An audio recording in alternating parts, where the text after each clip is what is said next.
Sorry it took a long time, and I know I feel like I say this every single time when I make my videos, but it's been a very busy couple of weeks. School just started, and I'm still working full-time, as you know, in the US Army.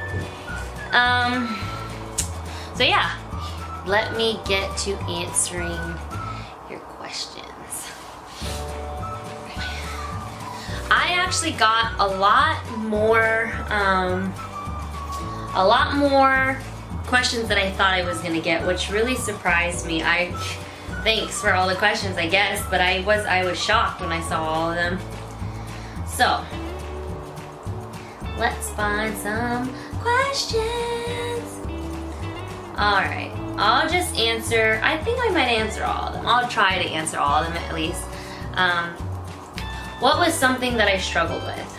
From Double R. Something that I struggled with was being away from my family. Not being able to talk to my loved ones and getting letters here and there saying what's going on and not actually being there to see it for myself. That's what I struggle with. Super Friday. What was the first thing you did when you had free time at your duty station?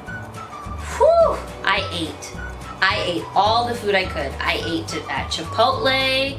I ate at so many different restaurants. I drank responsibly.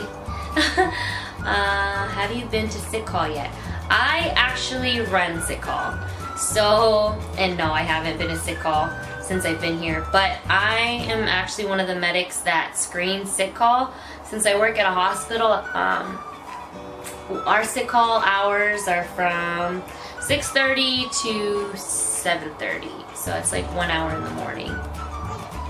How much better are you in shooter games now that you're a soldier?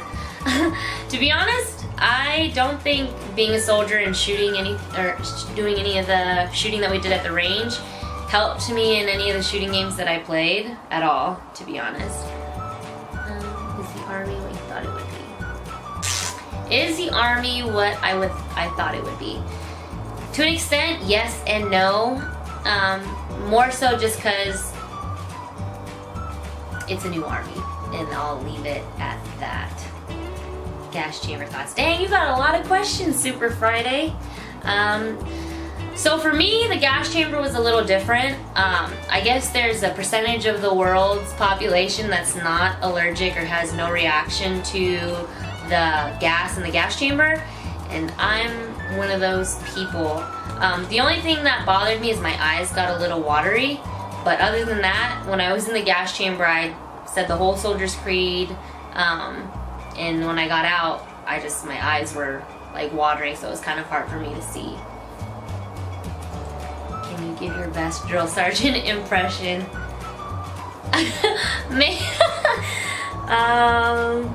Let me see.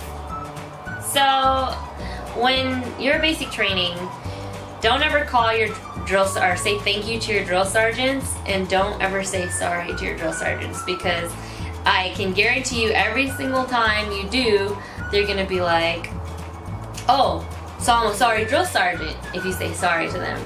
Or if you say thank you, they'll say, don't thank me, soldier, thank your recruiter.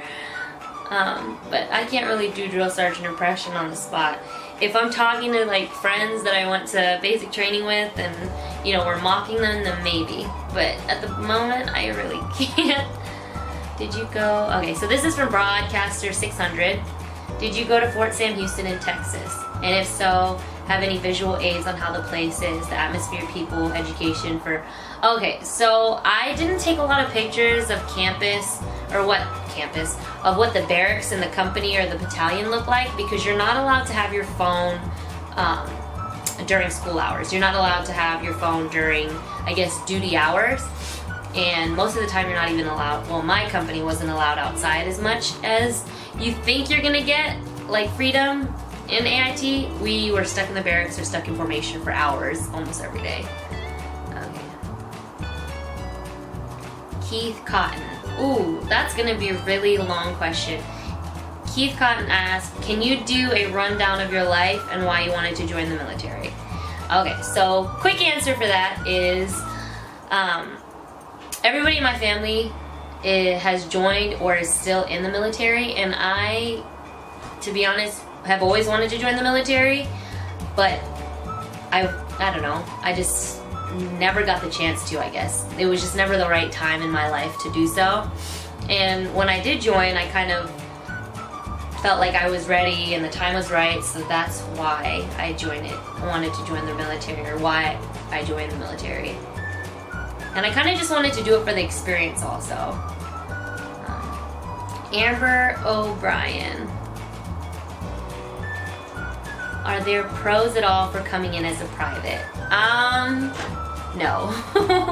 Not at all. Like, zero pros to coming in as a private. Well, at least I didn't come in as a specialist, because if you come in as a specialist and you get to your new duty station, since you're a specialist, everybody expects you to kind of live up to being a specialist, because people that come in as fuzzies or come in as like PV2, PFC, you have to wait to get your specialist. You have to wait like a year and a half or something like that to get your specialist. So when specialists that have actually been in since fuzzy all the way to specialist see somebody come in as a specialist, they're kind of like, well, you better live up to your rank, kind of thing. All right, but no pros at all. Danny Carrillo. Hi, can you please do a hair bun tutorial? I really have thick, straight hair, and I can just get it. I just can't. Sorry, I'm like having a dumb moment. Hi, can you please do a hair bun tutorial? I really have Okay, I think she's trying to say that she can't get it right because she has thick hair. Like, I have really thick hair. I have straight hair as well, and it was really tough for me to figure out how to get my bun situation perfected, I guess. But yes, I can do a bun tutorial. I'll probably do it after this, but not directly after this video, but that'll probably be my next video that I post up. So Danny, definitely stay tuned. I'll try to get that out. Another question from Amber O'Brien. How do you get your civilian clothes at AIT? Did your family bring them to you on family day, or did they ship them to you once you got to AIT? Okay, so let me think. Did we get leave after basic training? No, we went straight there, I think. I can't remember. So when I went to basic training, I went there during the winter time, so I got Christmas Exodus. I got to go back home for 2 weeks, and nope, that's not how I got my clothes. I lived in Texas, so I had my clothes shipped to me or brought to me. Or when you have pass to go off base, most people just bought new clothes. But I don't recommend buying a lot of stuff while you're in AIT, because your last day, unless you ship them all back, or unless you have family members take all this stuff for you, cleaning out or emptying out and carrying all your stuff down from the barracks is gonna be hell. Dorm room tour. I'm not in the barracks anymore, I'm sorry. Let's see. From Fig Newton, if you have your NRAMT before enlisting and current, what do you do during the first 8 weeks of AIT? They actually, okay, so there's more than just one company doing the, going through Whisky training. So there's a whole battalion. So let me see, Alpha, Bravo, Charlie, Delta, Echo, and Foxtrot. Golf doesn't count. But basically 6 companies at a time for 6 to 8 Whisky training. So basically, say you come in with Foxtrot and you have your NRAMT, you would just go, because every company starts, it's like in 2-week intervals. So every company, like there's a company behind you 2 weeks and ahead of you 2 weeks. So you would just go to the company that's at that point, that's at the Whisky training point. So So you would no longer be in that company. Because I had a buddy who went to basic training with me. When we got to AIT, they switched him from Foxtrot to Delta because Delta was going to their whiskey training phase when we were starting our NRAMT. So that's what would happen. Let me read the replies to that. You basically skipped the first. Yeah.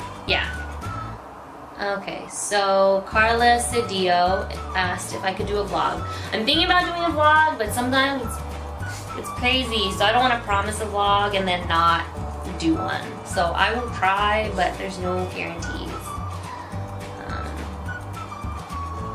It says, I'm doing 68 X-ray. This is from Call Me Collie. I'm doing 68 X-ray, but I would love to hear about AIT for 68 Whiskey. I actually have a video for the 68 Whiskey training, or the 68 Whiskey AIT. This one's kind of just for Q&A. But if you do want more information specifically, definitely drop some questions below and I will try to get to them. Amber O'Brien again says, when do you get the official date of family day or graduation? I hear when you ask the drill sergeants the date, they say, why are you asking private, you're not graduating. That is true, but they kind of give you the date. The date comes up probably the first or second week, and it's better not to know the date so early just because it's the worst counting down. It's really bad counting down. Okay, so from Diana Barbara, my best friend is in basic training, or basic right now. She's in the red phase. Aw, tell her congratulations whenever you see her or talk to her. Holly Nippers says, I watch a lot of your videos and they've inspired me to continue look into joining the Army. Could you touch on what basic was like when females were together in the Bay and how much running there would be? Is there anyone you know of that could be reached as a female who went to airborne school this year? I would like to gather some info to help in my decision to join the Army. I will be enlisting as an officer hopefully since I will be done with my college and how that process works. Thank you. That's a lot. Okay, so first off is your enlistment process is going to be a little bit, well, it's going to be the same. You're going to enlist, and basically you go to basic training with everybody, and what happens after that? You go to, alright, so my battery died. So back to Holly Nippers question. There you go. Ouch. You go to, okay, so you go to basic training with everyone else, and then afterwards you go to OCS. And then from OCS, that's when you find out what your field will be. And airborne, I do know a couple people, females that went airborne, but I don't really talk to them. Can you take tweezers, from Karina Perez, can you take tweezers for basic training? Yes and no. So it honestly depends on your drill sergeant. Some of my drill sergeants said yes, and some of them said no. So females had tweezers in the bay. I think it was because they were trying to mess with you. But some drill sergeants would say yes, but if you got caught with them from a different drill sergeant, you were getting smoked out of your life. So yes and no, depending on your drill sergeant and depending on what crazy rules come up when you join. Anna Palacios. Oops. Anything you wish you knew before becoming a 68 Whiskey? By the way, I love your videos. Aw, thank you. Is there anything? My dogs are going crazy outside right now. What did I wish I knew? I wish I knew what to expect when I got to AIT. I wish I didn't have my standards so high for how much freedom and how fun being in San Antonio would be. Don't get me wrong, it was fun, but I wish that people were more realistic with what you got to do, your privileges, and how fast-paced AIT was going to be. Stephanie Menorca. Can you do a military hair bun tutorial? I also have long, thick, dark hair too. Yes. So after this video, my next video will most likely be that hair tutorial video.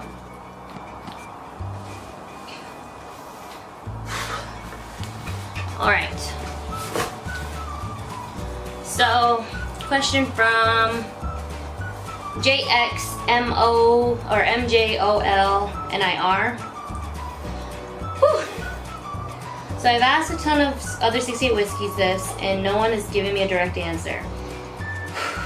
Sorry, I'm out of breath. Had to get my dogs outside. Is there a way to be a 68 Whiskey and have your primary focus be combat or in a combat unit as opposed to being in an aid station? No. That's up to the Army, and more than likely you're going to want to go combat and they're going to send you to an aid station or vice versa. That's just how things work.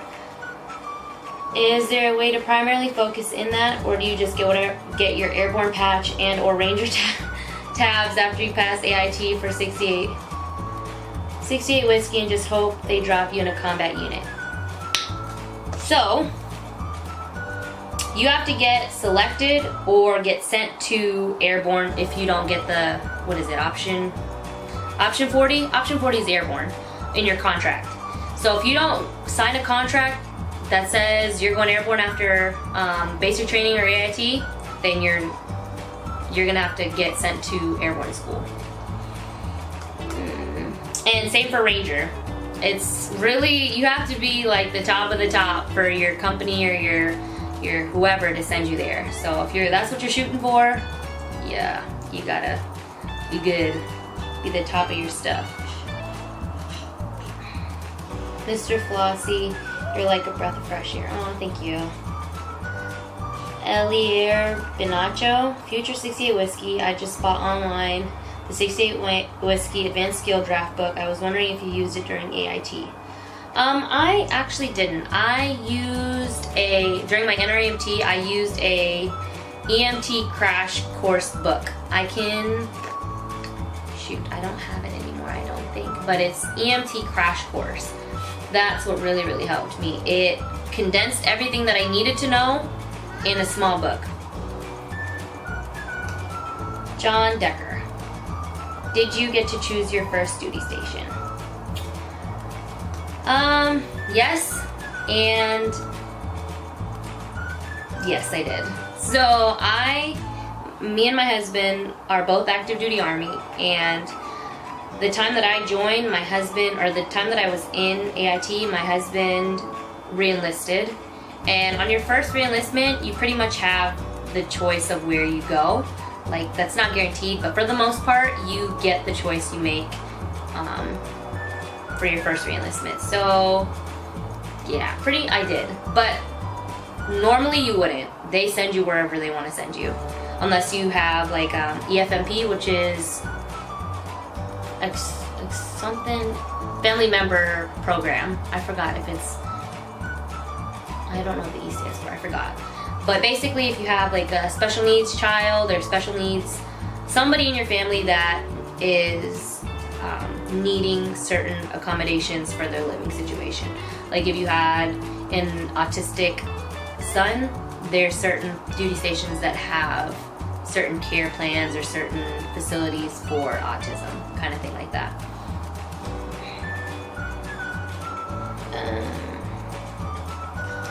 Can you explain, this is from AGN, I don't know, AGNU5D3L. Can you explain what AIT is for prior service or reclass? Just explain what you know. So for them, basically they stay in the prior service barracks. They show up for class and they leave.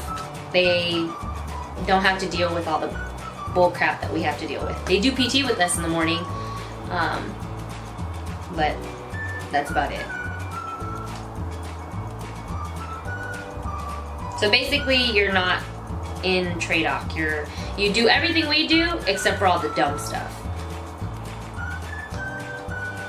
Lewis Farmer, how do you become squad leader in PG? So your platoon sergeant or somebody in your chain of command or even your peers elect you to become student first sergeant or PG or everything like that. So it definitely is just according to your performance. Your leadership will choose you if they seem fit, if you seem fit. Also, I watched, okay, this is from Danny Carrillo again. Also, I watched your video about what to bring to basic. Can you let me know what you end up getting rid of when you're there, or how much clothes you packed? I didn't pack any clothes. The only clothes I packed were like the bras, underwear, socks. What else did I pack for clothes? And for females, the extra bra that you bring to get fitted for your ASUs.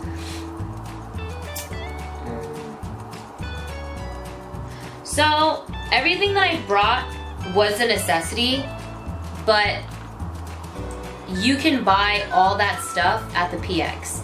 So they give you an Eagle cash card, and it's basically so you can buy your PT shoes, your personal hygiene things, and stuff like that. So you'll be given an opportunity to buy all those things, but you're limited to only what's at the PX. So it's not even a PX, it's like a shopette. If you guys are familiar with, like, it's basically like a gas station, like kind of like that. So the only reason I didn't like all the stuff that I brought is because when you get shark attacked, everything that you bring, you're carrying. When you can buy a lot of that stuff once you get settled into your at your company. Let's see. Next question is from Jose Manuel Esparza. Do you have time to use your phone and contact your family during basic training? No. They take your phone and they give you your phone probably once every... It's whenever they want to give you your phone. There's not a set time and when you get your phone. It's just whenever they want to give you your phone. So definitely not. You don't have time to use your phone to contact your family unless your drill sergeants give you your phone. Question from Mistress Nam. Question number 1. How long before you got your first pay? It's about four weeks in basic training. How well did you do on your 111 before shipping out? If you barely met requirement, did it matter how much? If you were perfect or over-required, was it easier for you than others? So I only did mine with another female. I passed the 111. The 111 really doesn't matter unless you are completely out of shape. Because if you're completely out of shape, I think there's a requirement before they can ship you out to pass. But I think it's like, I don't remember what the minimum was for females and males, but it's definitely really easy. And I don't think it mattered at all. Question 3. When you ask for a place to be stationed, how good of a chance do you actually have going somewhere you want? It honestly just depends on where the Army needs you, or if you have a reason for you to be at that duty station. Like, no, they don't care about your boyfriends or your girlfriends. They don't care that your family is there. The only family that the Army considers is, like I said, if they are, I think it's Exceptional Family Member Program. That's what EFMP is. Say you have somebody with special needs in your family, and that's about it. Other than that, they'll send you wherever. Okay. What is the biggest thing you would suggest to do to prep for basic that you either did or wish you did before shipping out to basic? I wish I would have done more PT before I left.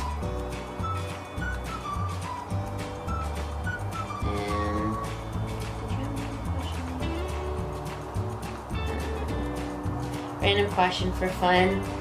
Do you still play online games, and if so, which ones? I still play League of Legends. I still play some COD. I play Hearthstone, CSGO, but only when I have time. If I had all the time in the world, I'd still play all the games that I played before I joined. Okay. Emily Martin. I have a question. Are females allowed to have mesh donuts in basic training? Yes, they are. What I would recommend though is if you don't have mesh donuts, to buy or to just cut your sock and use that. Me, I couldn't do that because my hair was too thick and the socks just didn't work. I have too much hair and my bun would be out of regs if I used any kind of mesh donut or anything like that. On a scale from 1 to 10, how hard was the PT and basic training for someone that's out of shape? If you're out of shape, it's going to be difficult. It's going to be very difficult, especially if you're not used to doing push-ups, running, sit-ups, anything with core. It'll be pretty tough. There are a couple bigger people in basic training that I went with, and it was really tough. They ended up losing a lot of weight, but it was pretty tough. Why the Army opposed to other branches? The Army, because I don't know. To be honest, I really don't know. I wanted to join the Marines at first, and then I kind of was like, this is not for me. So I kind of just said, whatever, Army. Detroit Devil Dog, you are life, girl. You make any kind of video you want and I'll watch. Go crazy, laugh a lot. Your subs will take off the more you post. Aw, thanks. I appreciate it. Okay. The best way to save money during AIT. Don't go out. Don't go out. It is super expensive paying for taxis everywhere because that's the only way you're going to get around San Antonio. That's the only way you're going to get around unless you want to spend or run and walk a lot. No. Just don't go out. Buy a computer and on the weekends, play video games. That's how you save money. Hey, what's up? This is from Inem Uko. Uko. Hey, what's up? Future 68 Whiskey. I shipped this September. Fort Sill, fresh out of high school. Was wondering how you stay financially stable while in the Army. What type of monthly bills you pay and how just to save your money for the future. Side note, I think you're beautiful. Oh, thank you very much. Well, since you're straight out of high school, it kind of just depends on what you have coming out of high school. Some people have car payment they have to pay, but if you don't have anything, I would just, once you get out of basic training and get out of it, because you can't spend your money in basic training anyways, unless, you have allotments for child support or something like that. But once you get out of basic training in AIT, of course you're gonna need a car. What I would recommend doing before you buy anything is consult your NCOs or somebody that's been in for a while, because all the dealerships everywhere around every military installation is out to get the soldiers. They're out to get you to spend your money to buy their cars with insanely high interest rates. So if you want to buy a car, go take an NCO, take somebody that you trust that's been in and knows kind of the ropes, and have them help you. But other than that, just be smart. Don't apply for credit cards unless you are for sure going to be able to pay them. And set up an allotment. Set up an allotment in on when you get your paycheck for just little amounts into an account that you don't ever see. And then when you check that account, boom, money. What time of the year were you at basic training? What was the weather like? That's from XRM Nova. I went to basic training during winter. I went in October and I was at Fort Sill. So it was freezing. It was freezing. There was wind, snow, rain. It was the worst. Hi Amy, I have a question. This is from Canna T.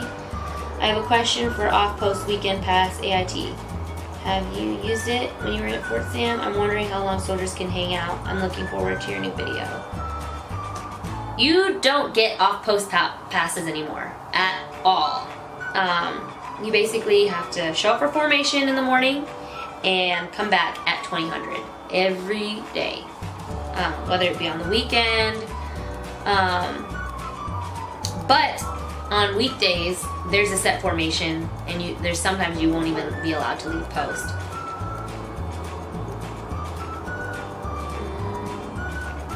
Expert Rebel. What kind of documents should you have when you visit the finance department or whatever it's called? What are you talking about? To get your like BAH or what do you mean? If you're talking about what kind of documents you should bring for like if you have a family and you're wanting to get your BAH settled, I would say your marriage certificate, your children's birth certificates, a copy of your wife's birth certificate or social, and that's about it. Vanessa Cuevas, hey, I was wondering if you can talk about the ASVAB. I'm really nervous to take it. Okay, so for the ASVAB, there's a lot of study guides and there's a lot of like books that you can read up on. Like there's a lot of study guides online. There's a lot of pre-tests online that you can take if you have no idea what to expect. The pre-test can kind of give you an idea of what the ASVAB is going to be like. Just so you know, the ASVAB is super long. It's super long, so make sure you get a lot of sleep before you take it, because I felt like I was gonna knock out when I took that test. And you're looking at a screen the whole time, and it's the worst. But yeah, it's basically like basic high school things. So if you were, you scored really high or average, or you were passing without any difficulty in high school, you should be fine. But if you weren't, definitely check out those study guides, definitely check out those pre-tests, and definitely just read into it. And I think I got all of them. Dang, that was a lot of questions. But thanks for watching. I hope this video helped. My next video will probably be that hair tutorial video, because I did get about 3 or 4 of those on this little Q&A video thingy-majigger. So yeah, thanks. I hope you guys enjoyed. Boom. Boom, boom, boom.